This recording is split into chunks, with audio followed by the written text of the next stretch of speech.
Welcome friends, मेरे channel पर आपको स्वागत है। चलिए हम लोग जो आज प्रैक्टिस सेट 4 देखने वाले हैं और इनके पहले हम लोग प्रैक्टिस सेट 1, 2 और 3 कवर कर चुके हैं, तो उसको आप मेरे चैनल पे देख सकते हैं जाके।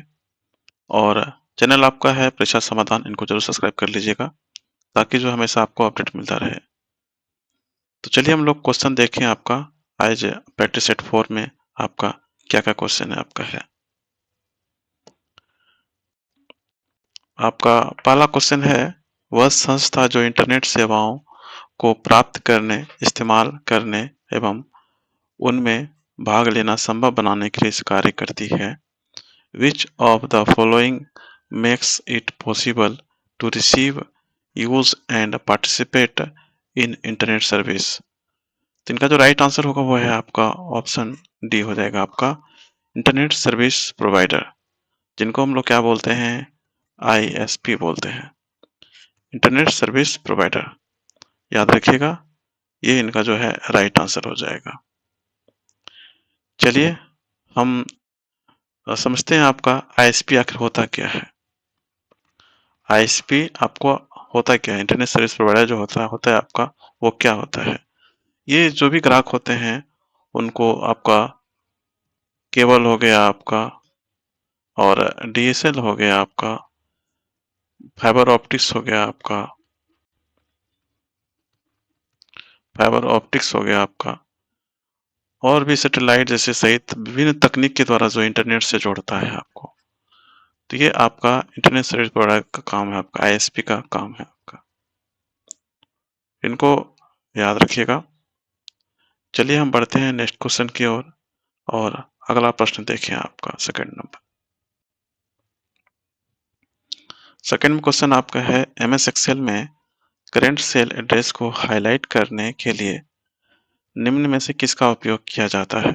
जो आपके एमएस एक्सेल होते हैं उनके करंट जो सेल होते हैं, सेल एड्रेस, उनको हाईलाइट करने के लिए किसका उपयोग होता है। Which of the following is used to highlight the current cell address in MS Excel. तो इनका जो राइट आंसर होगा वो है आपका ऑप्शन सी हो जाएंगे, नेम बॉक्स।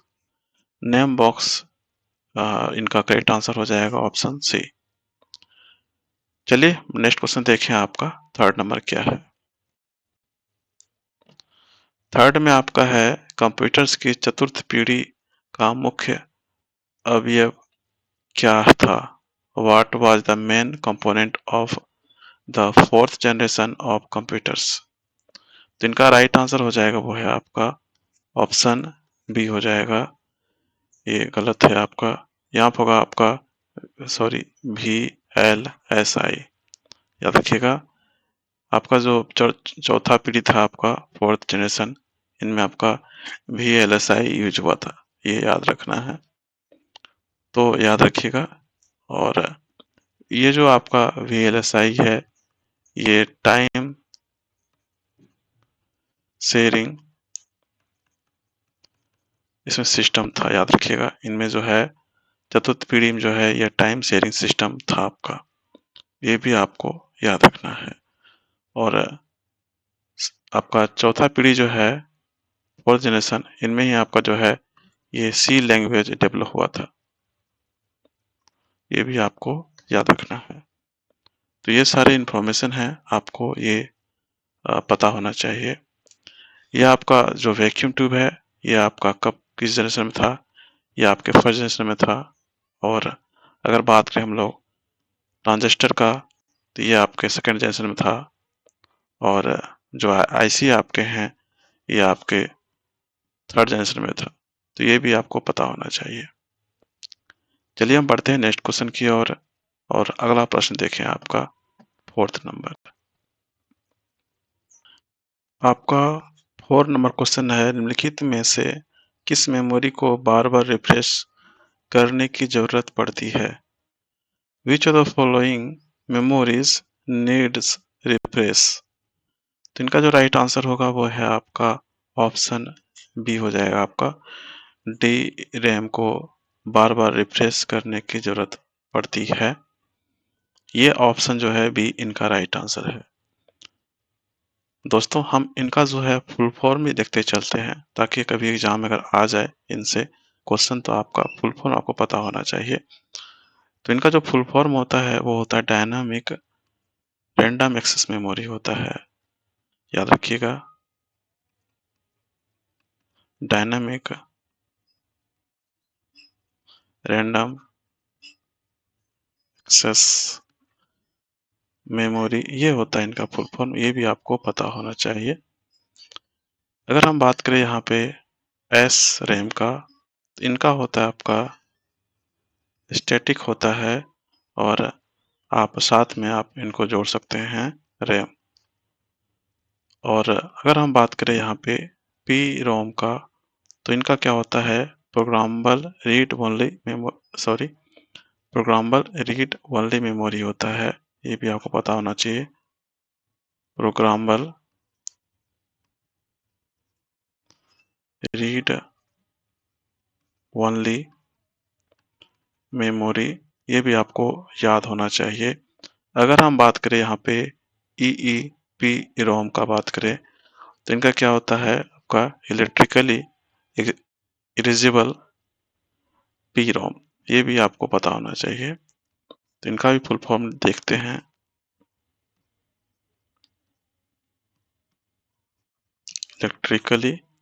इलेक्ट्रिकली इरेजेबल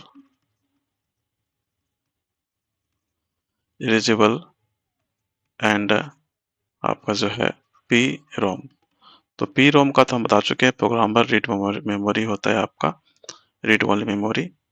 तो यहाँ पे आपका केवल डबल ई आपका समझना है आपको, electrically erasable and programmable read only memory, इनका फुल फॉर्म होता है। तो ये भी आपको पता होना चाहिए। चलिए नेक्स्ट क्वेश्चन देखें आपका 5 नंबर क्वेश्चन आपका है, निम्नलिखित में से कौन सा एक रियल टाइम ऑपरेटिंग सिस्टम है? Which of the following is a real time operating system? तो इनका जो राइट आंसर है वो आपका ऑप्शन आपके जो है डी हो जाएंगे, डी एन एक्स। याद रखिएगा, डी एन एक्स। अभी विंडोज का अगर बात करें लेटेस्ट वर्जन का, वो क्या है आपका विंडोज आपका जो है 11 आपके चल रहे हैं, और लिनक्स में उबुंटू सब आपके मिंट आते हैं, ये सभी लिनक्स के एग्जाम्पल हैं। तो इन सभी को भी आप लोग याद रखिएगा, और एग्जाम में हो सकता है कि एग्जाम में क्वेश्चन आपका इनसे आ जाए। चलिए अगला प्रश्न देखें, आपका 6 नंबर क्या है? 6 में क्वेश्चन है आपका, उच्च स्तरीय भाषा के मशीनी भाषा रूपांतरण में सिंटेक्स एनालिसिस भाग को क्या कहा जाता है? What is called the syntax analysis part in the machine language transformation of a high level language? तो इनका जो राइट आंसर होगा वो है आपका ऑप्शन सी हो जाएगा, इनको पार्सिंग कहा जाता है। तो ऑप्शन जो है सी इनका राइट आंसर हो जाएगा। याद रखिएगा, इनको पार्सिंग कहा जाता है। चलिए नेक्स्ट क्वेश्चन देखिए, आपका 7 नंबर क्या है? क्वेश्चन आपका 7 में है, यूएसबी डिवाइस द्वारा किस संरचना का अनुसरण किया जाता है? Which structure is followed by USB device?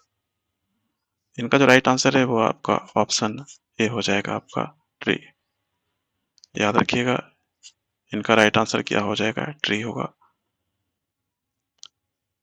और आपको पता होना चाहिए यूएसबी का फुल फॉर्म क्या होता है। तो इनका होता है फुल फॉर्म यूनिवर्सल सीरियल बस। इनको भी आप लोग जरूर याद रखिएगा। यूनिवर्सल सीरियल बस इनका फुल फॉर्म होता है।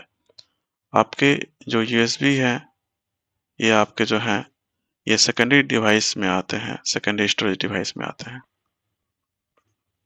याद रखिएगा, ये सेकेंडरी जो स्टोरेज डिवाइस होते हैं उनके अंतर्गत ये आता है आपका कौन सा यूएसबी जो आपके डिवाइस होते हैं, सेकेंडरी स्टोरेज डिवाइस में आपका आता है। यहाँ पे बात करें हम लोग जो रैम होता है आपका, रैम और आपके जो है कैचे मेमोरी जो होते हैं, या आपके प्राइमरी में आते हैं। प्राइमरी आपके जो है स्टोरेज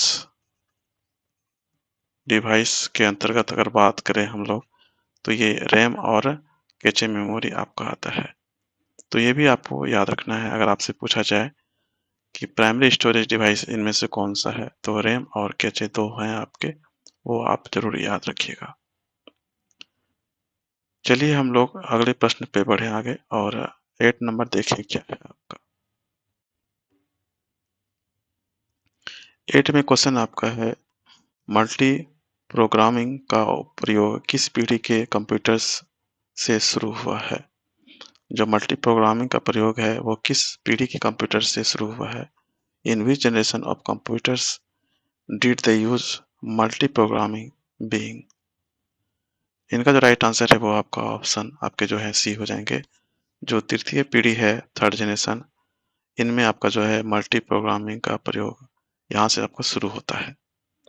तो ऑप्शन जो है सी इनका राइट आंसर हो जाएगा। आखिर ये मल्टी प्रोग्रामिंग होता क्या है, ये भी आपको पता होना चाहिए। ये जो मल्टी प्रोग्रामिंग है ये आखिर होता क्या है? अगर यहाँ पे देखा जाए कंप्यूटर में अगर एक साथ में दो या दो से अधिक प्रोग्राम एग्जीक्यूट करने का प्रोसेस को हम लोग क्या बोलते हैं? ये आपका मल्टी प्रोग्रामिंग कहते हैं। याद रखिएगा, एक साथ में दो से अधिक जो है प्रोग्राम एग्जीक्यूट करने के प्रोसेस को हम लोग क्या बोलते हैं? मल्टी प्रोग्रामिंग कहते हैं। और बात करें हम लोग यहाँ पे थर्ड जनरेशन में आपका क्या यूज हुआ था, तो आईसी यूज हुआ था, जिनको हम लोग क्या बोलते हैं? हम लोग इंटीग्रेटेड सर्किट बोलते हैं। याद रखिएगा, इंटीग्रेटेड सर्किट बोलते हैं, इंटीग्रेटेड सर्किट बोलते हैं इसको। तो ये आपके यूज हुए थे थर्ड जनरेशन में। आपके फर्स्ट में क्या हुआ था? वैक्यूम यूज हुआ था। और सेकेंड में अगर बात करें तो यहाँ पे ट्रांजिस्टर यूज हुआ था। और आपके फोर्थ जनरेशन में जो है आपके यहाँ पे VLSI था, माइक्रो प्रोसेसर हम लोग बोल सकते हैं यहाँ पे। तो ये आपका यूज हुआ था यहाँ पे। तो ये सारे इंफॉर्मेशन है, आपको ये भी आपको पता होना चाहिए। चलिए हम बढ़ते हैं आगे नेक्स्ट क्वेश्चन की ओर, और अगला प्रश्न देखें आपका 9 नंबर क्या है। 9 में आपका क्वेश्चन है, निम्न में से किसका उपयोग एप्लीकेशन के बैक एंड को विकसित करने के लिए किया जाता है? Which of the following is used to develop the back end of the application? इनका जो राइट आंसर है वो आपका है ऑप्शन सी हो जाएंगे, डाटाबेस। डाटाबेस इनका करेक्ट आंसर हो जाएगा, इनको आप लोग याद रखिएगा। ये डाटाबेस जो है ये बैक एंड को विकसित करने में काम आता है। तो याद रखिएगा ऑप्शन जो है सी इनका करेक्ट आंसर हो जाएगा। चलिए हम नेक्स्ट क्वेश्चन देखें, आपका अगला प्रश्न क्या है। आपका 10 नंबर क्वेश्चन है, MS एक्सेल में पूरे कॉलम को हाईलाइट करने के लिए शॉर्टकट कुंजी क्या है? What is shortcut key to highlight entire column in MS Excel? तो इनका जो राइट आंसर है वो आपका ऑप्शन डी हो जाएंगे, कंट्रोल प्लस जो स्पेस बार होता है, इनसे जो पूरे कॉलम होते हैं उनको हाईलाइट कर सकते हैं। और ये आपके MS एक्सेल में होता है आपका। तो कंट्रोल प्लस स्पेस बार से आप जो है हाईलाइट कर सकते हैं। कुछ शॉर्टकट की आपको पता होना चाहिए, ताकि एग्जाम में अगर आए तो आपको आसानी हो। तो उनको समझते हैं हम लोग। MS एक्सेल में शॉर्टकट की और भी होते हैं, जैसे अगर बात करें हम लोग CTRL प्लस अगर D आपका शॉर्टकट की दिया रहे, तो इनसे क्या होता है, कॉलम भरने के लिए किया जाता है। याद रखिएगा, इनसे आपको जो है कॉलम को आपके जो है फिल करने में इनका काम आता है। अगर बात करें हम लोग यहाँ पे CTRL प्लस H, तो इनसे आपको क्या होता है, फाइंड एंड रिप्लेस अगर करना हो तो इनका यूज होता है आपका। और F1 से हेल्प आता है, हेल्प यूज होता है इनमें आपका। तो ये शॉर्टकट की है, इनको भी आप लोग ध्यान रखिएगा। जैसे F2 आपका है, तो आप F2 से आप जो है सेलेक्ट कर सकते हैं, उनके बाद यहाँ से आप एडिट कर सकते हैं। तो ये आपका जो है F2 का काम है। और अगर आपका F3 अगर है, F3 से आपका जो है आप नेम पेस्ट कर सकते हैं। नेम पेस्ट करने के लिए F3 का यूज होता है। और अगर हम F4 में जाएं, F4 प्रेस करें, तो इनसे जो है ये प्रीवियस जो एक्सेल होते हैं उनको आप रिपीट कर सकते हैं। याद रखिएगा, जो प्रीवियस एक्सेल होते हैं आप रिपीट कर सकते हैं उनको। और अगर हम F5 का बात करें, तो F5 से आप एक न्यू पेज जो है वो आप क्रिएट कर सकते हैं। तो ये सबको भी आप लोग याद रखिएगा। कंट्रोल डी से कॉलम को फिल करने में काम आता है। कंट्रोल प्लस एच अगर प्रेस करें तो फाइंड एंड रिप्लेस कर सकते हैं। F1 से हेल्प होता है। F2 से सेलेक्ट जो करते हैं उनको आप एडिट कर सकते हैं। और F3 से आपका नेम पेस्ट होगा। और F4 से आपका जो है प्रीवियस एक्सेल को आप रिपीट कर सकते हैं। और F5 से आप न्यू पेज पे जा सकते हैं, न्यू पेज आप क्रिएट कर सकते हैं। तो ये सारे इंफॉर्मेशन थे शॉर्टकट के, तो इनको भी आप लोग याद रखिएगा। चलिए नेक्स्ट क्वेश्चन देखें, आपका 11 नंबर क्या है। क्वेश्चन आपका है DHCP ट्रांसपोर्ट लेयर पर कौन से प्रोटोकॉल का प्रयोग करता है। What protocol does DHCP use at the transport layer. इनका जो राइट आंसर होगा 11 का, वो है आपके ऑप्शन बी हो जाएंगे UDP। UDP इनका जो है करेक्ट आंसर हो जाएगा। UDP क्या होता है, इनका भी आपको पता होना चाहिए फुल फॉर्म। तो UDP जो होते हैं ये आपके यूजर डाटाग्राम आपके जो है प्रोटोकॉल होते हैं। याद रखिएगा, यूजर डाटाग्राम प्रोटोकॉल, ये इनका फुल फॉर्म होता है, ये भी आपको पता होना चाहिए। तो याद रखिएगा, ये आपका ट्रांसपोर्ट लेयर सब जो होते हैं वो आपके नेटवर्क लेयर में आते हैं। तो याद रखिएगा कि इनका राइट आंसर क्या हो जाएगा, ऑप्शन बी हो जाएंगे UDP। IP क्या होता है, इंटरनेट प्रोटोकॉल होता है, याद रखिएगा। TCP क्या होता है आपका, ट्रांसपोर्ट ट्रांसपोर्ट कंट्रोल प्रोटोकॉल होता है आपका, ये भी आपको याद होना चाहिए। चलिए हम नेक्स्ट क्वेश्चन देखें, आपका 12 नंबर क्या है। क्वेश्चन आपका है MS एक्सेल में किसी मौजूदा प्रेजेंटेशन को खोलने के लिए क्या दबाना होता है आपका। What is press the open an existing presentation in MS Excel. तो इनका जो राइट आंसर है वो आपका ऑप्शन आपके जो है ए हो जाएंगे। कंट्रोल O को प्रेस करेंगे तो आपके जो है मौजूदा एक्सेल में जो आपके प्रेजेंटेशन है वो आपके ओपन हो जाएंगे। तो आपके राइट आंसर क्या हो जाएंगे, ऑप्शन ए हो जाएगा कंट्रोल O। तो इनको भी आप याद रखिएगा। कंट्रोल A से सिलेक्ट ऑल होता है। कंट्रोल कंट्रोल अगर O हो तो इनसे आपको क्या होता है, सेलेक्ट ऑल होता है, याद रखिएगा। और कंट्रोल L का जो है इनका क्या यूज होता है, तो अगर लेफ्ट अलाइनमेंट जाना है आपको, लेफ्ट अलाइन के लिए आपका जो होता है ये इनका यूज होता है। और अगर कंट्रोल N हो तो इनसे आपका एक जो है न्यू आप PPT के लिए ये आपका यूज होता है। तो याद रखिएगा, कंट्रोल N से आपका न्यू PPT आप तैयार कर सकते हैं। तो ये सारे हैं, आपको ये पता होना चाहिए।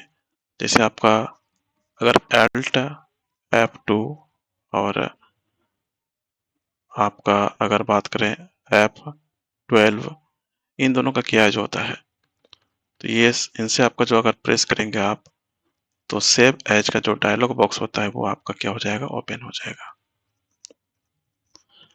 सेव एज का जो डायलॉग बॉक्स होता है वो आपका जो है उनसे आपका ओपन होता है। या तो आप Alt प्लस F2 प्रेस करें या तो आप F12 प्रेस करें, दोनों का एक ही वर्क है। तो सेव एज डायलॉग बॉक्स इनसे आपका जो है ओपन होता है, तो इनको भी याद रखिएगा।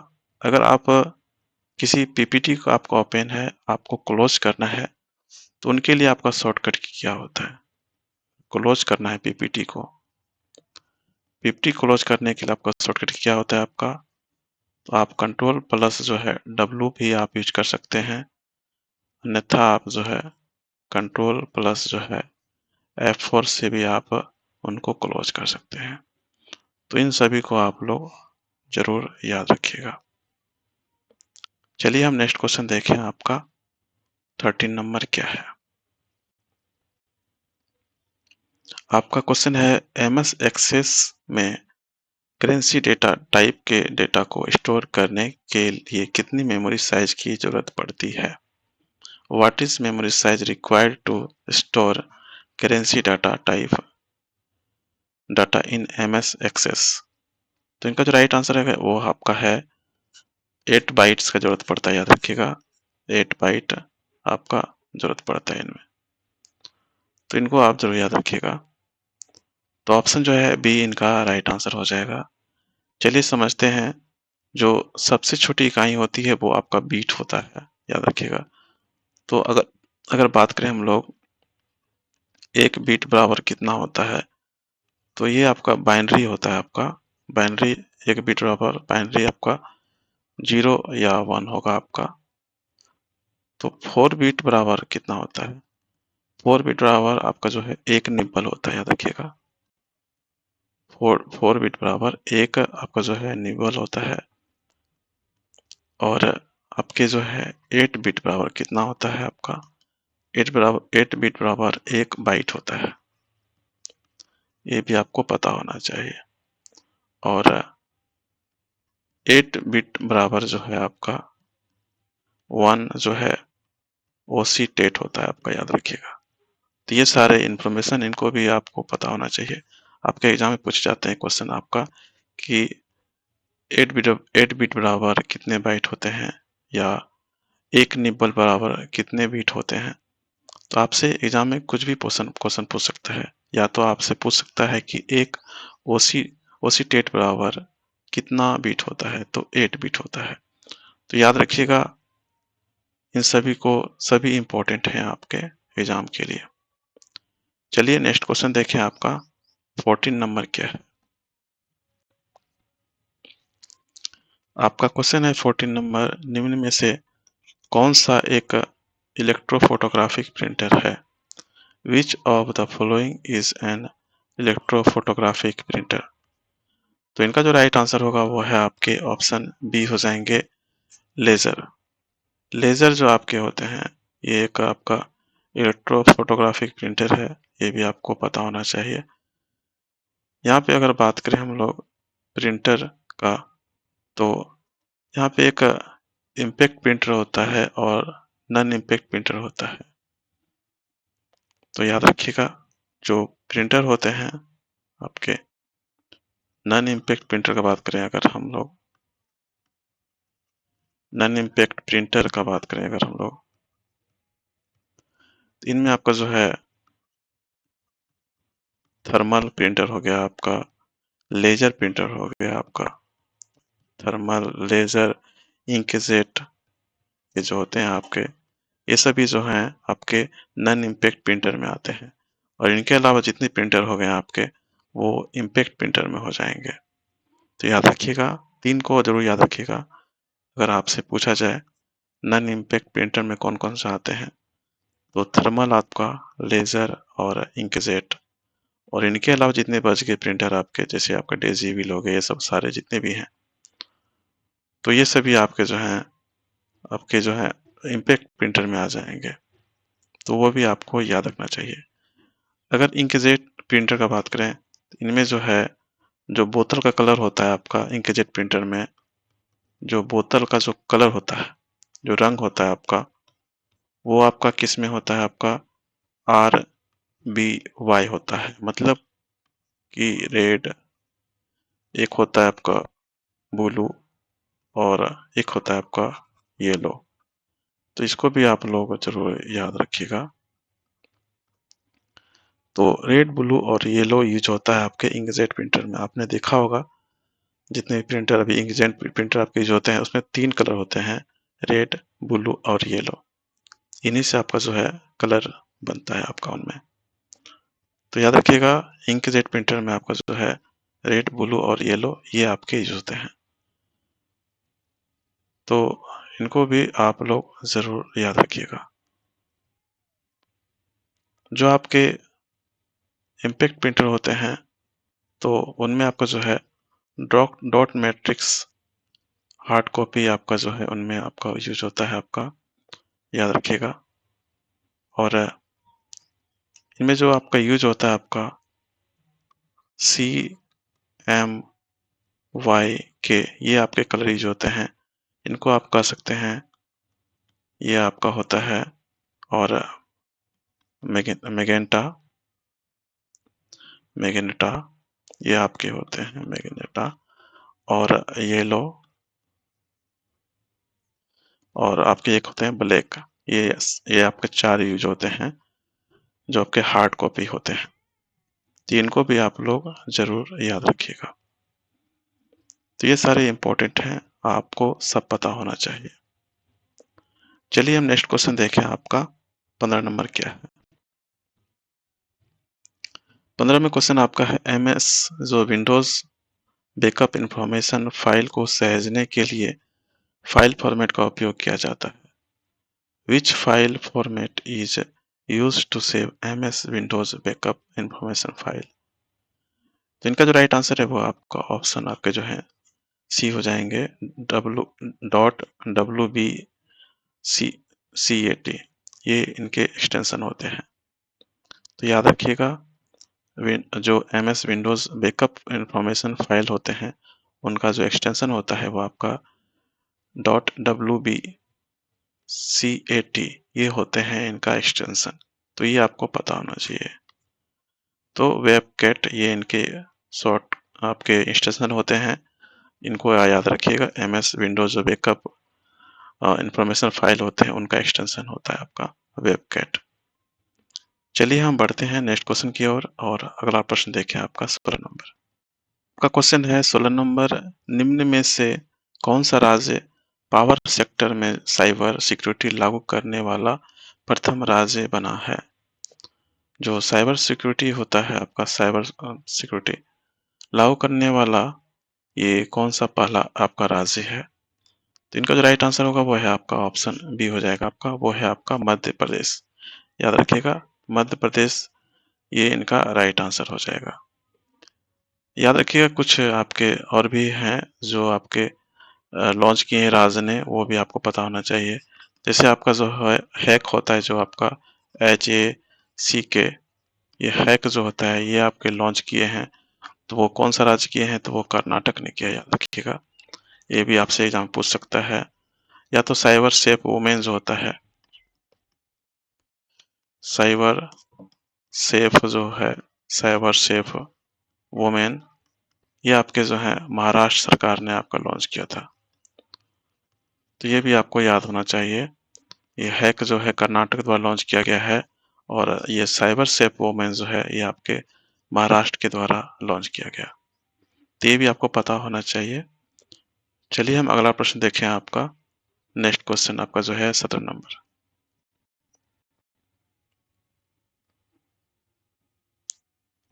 17 नंबर क्वेश्चन है MS एक्सेल में कौन सा फॉर्मूला रो डेटा कॉलम में या कॉलम डेटा को रो में दर्शाता है। Which formula converts row data to column और column data to row in MS Excel. तो इनका जो राइट आंसर है वो आपका है ऑप्शन जो है डी हो जाएंगे, ट्रांसपोज। ये इनका जो है करेक्ट आंसर हो जाएगा, ट्रांसपोज। तो ये आपको पता होना चाहिए। तो चलिए नेक्स्ट क्वेश्चन देखिए आपका 18 नंबर क्या है। 18 नंबर क्वेश्चन आपका है, एक कंप्यूटर प्रोग्राम जो एक पूरे प्रोग्राम को एक बार में ही मशीनी भाषा में परिवर्तित कर देता है, वो क्या कहलाता है? A computer program that converts an entire program into machine language at one time is called। तो वो है, इनको आपका जो है कंपाइलर कहते हैं, याद रखिएगा। क्या कहते हैं? कंपाइलर कहते हैं। तो ये इनका जो है राइट आंसर हो जाएगा कंपाइलर। कंपाइलर क्या करता है? आपके जो भी प्रोग्राम होते हैं, ये पूरे प्रोग्राम को एक बार में मशीन भाषा में परिवर्तित कर देता है। याद रखिएगा, convert an entire programme into the machine language. तो याद रखिएगा, जितने पूरे प्रोग्राम होते हैं उनको एक बार में ये मशीन भाषा में ये चेंज कर देता है। ये कंपाइलर का काम होता है। तो ऑप्शन जो है डी इनका राइट आंसर हो जाएगा, कंपाइलर। नेक्स्ट क्वेश्चन देखें आपका 19 नंबर। आपका 19 नंबर क्वेश्चन आपका है, मल्टीपल प्रोसेसर्स द्वारा दो या दो से अधिक प्रोग्रामों का एक साथ प्रोसेसिंग निम्न में से कौन सा है? Simultaneous processing of two or more program by multiple processor is which of the following। इनका जो राइट आंसर है वो आपका है, इनको हम लोग मल्टी प्रोसेसिंग कहते हैं। इनको क्या बोलते हैं? हम लोग मल्टी प्रोसेसिंग कहते हैं। इनमें क्या होता है, दो या अधिक प्रोग्राम जो एक साथ प्रोसेसिंग होता है, इनको हम लोग मल्टी प्रोसेसिंग कहते हैं। याद रखिएगा, इनका राइट आंसर ऑप्शन आपके जो है ये हो जाएंगे, मल्टी प्रोसेसिंग। चलिए हम नेक्स्ट क्वेश्चन देखें आपका 20 नंबर। क्वेश्चन आपका है, क्यूआर कोड में कितने पोजीशन डिटेक्शन पैटर्न होते हैं? How many position detection patterns are there in a QR code? इनका जो राइट आंसर है वो आपका ऑप्शन आपके जो है डी हो जाएंगे। याद रखिएगा, 3 होते हैं आपके जो है, ये क्यूआर कोड होते हैं। मान लेते हैं क्यूआर कोड है आपका, तो एक यहाँ पे आप देखते होंगे, दिखता होगा आपका, एक यहाँ होता है और एक इस साइड में होता है। तो ये आपके 3 आपके जो हैं ये डिटेक्शन पैटर्न होता है आपका। चलिए, क्यूआर का फुल फॉर्म क्या होता है ये आपको पता होना चाहिए। इनका होता है क्विक रिस्पॉन्स कोड होता है, याद रखिएगा, क्विक रिस्पॉन्स कोड इनका फुल फॉर्म होता है। ये भी आपको पता होना चाहिए। तो याद रखिएगा, इनमें जो क्यूआर कोड में जो होता है, इनमें आपका जो पोजीशन डिटेक्शन पैटर्न जो होता है वो आपके कितने होते हैं? तो 3 होते हैं। तो ये सारे क्वेश्चन थे। आई होप आपको ये सारे क्वेश्चन समझ में आए होंगे। अगर आपको वीडियो अच्छा लगता है तो लाइक जरूर कीजिएगा और कमेंट करके बताइए आपको वीडियो कैसा लग रहा है, और चैनल को सपोर्ट जरूर कीजिएगा और सब्सक्राइब कर लीजिएगा। मिलते हैं हम लोग नेक्स्ट वीडियो में आपका नेक्स्ट टॉपिक के साथ में। तो बस इस वीडियो में बस इतना ही था। Thank you, have a nice day and take care.